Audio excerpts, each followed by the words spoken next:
రౌడీలా కాలరేగడేయానికి ఇదేమైనా సినిమానా? ఫామ్ హౌస్కి ఏదైనా ప్రత్యేక చట్టం ఉందా? గేటు లోపల గొడవే కావచ్చు, గేటు బయటకు తెచ్చింది ఎవరు? మీడియాపై దాడి చేసే హక్కు అసలు ఎవరిచ్చారు? సంప్రదాయ సెలబ్రిటీలమని చెప్పుకుంటే సరిపోతుందా?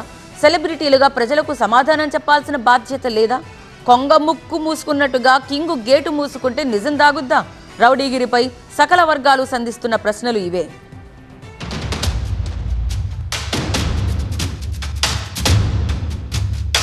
జల్పల్లిలో రణరంగం.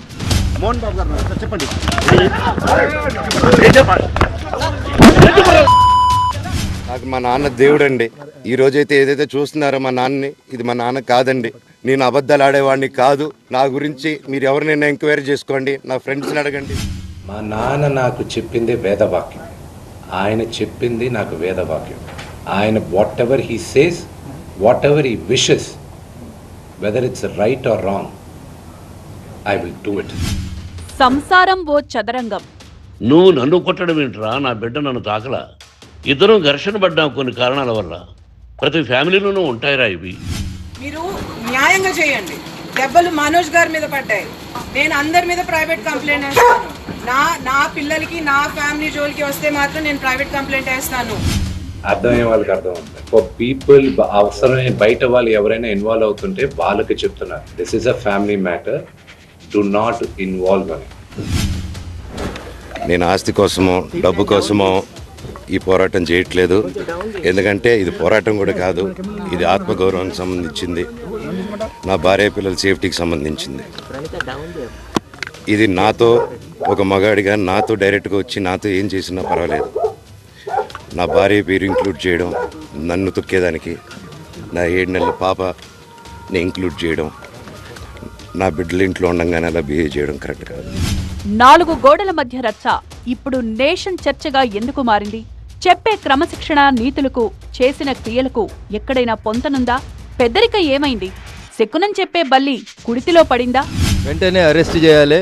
మొగని కొట్టి మొగసాలకి ఎక్కినట్టు పోయి ఉల్టా ఆయననే దవాఖానలో జాయిన్ అయ్యి అరెస్ట్ను తప్పించుకోవాలనే ప్రయత్నం చేస్తూ ఉన్నాడు. కాబట్టి పోలీసు ఉన్నతాధికారులు జోక్యం చేసుకొని మీడియా మీద జరిగినటువంటి ఈ దాడిని, అదొక టీవీ మీదనో ఒక పేపర్ మీదనో జరిగిన దాడిగా కాకుండా మొత్తం మీడియా మీద జరిగినటువంటి దాడిగా దాన్ని పరిగణలోకి తీసుకొని వెంటనే మోహన్ బాబుని అరెస్ట్ చేయాలని చెప్పి ఈ సందర్భంగా డిమాండ్ చేస్తాను.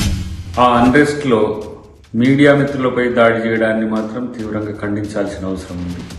ఆ దురుసుగా ప్రవర్తించడం కానీ, మీడియా రిపోర్టర్ల మీద కానీ, కెమెరామెన్ల మీద కానీ అలాంటి దాడులు చేయడం అనేది ప్రజాస్వామ్యయుతం కాదు. శాంతి భద్రతలను కాపాడాల్సిన పోలీసులను సమాజానికి ఏమాత్రం అక్కర్లేని వివాదంలో హైరానా చేసిందెవరు? జర్నలిస్టులు రోడ్డెక్కడానికి అయ్యప్ప స్వాముల ఆందోళనలకు కారకులెవరు?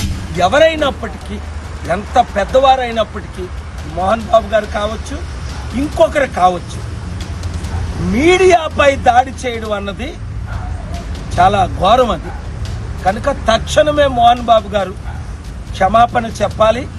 దీనిపై పూర్తిగా ఎంక్వైరీ చేయాలి, ప్రభుత్వ పరంగా చర్యలు తీసుకోవాలని చెప్పి డిమాండ్ చేస్తూ ఉన్నాం. ఎందుకంటే ఒక అయ్యప్ప మాలలో ఉన్నటువంటి వ్యక్తిని ఒక హిందువుగా ఉండి చేసుకోవడం అనేది ఎంత దుర్మార్గమో మనమందరం కూడా ఖండించాలి. ఇలాంటి వాటిని పునరావృతం కాకుండా ఆయన మీద చట్టపరంగా చర్యలు తీసుకునే విధంగా ప్రభుత్వం చర్యలు తీసుకోవాలి.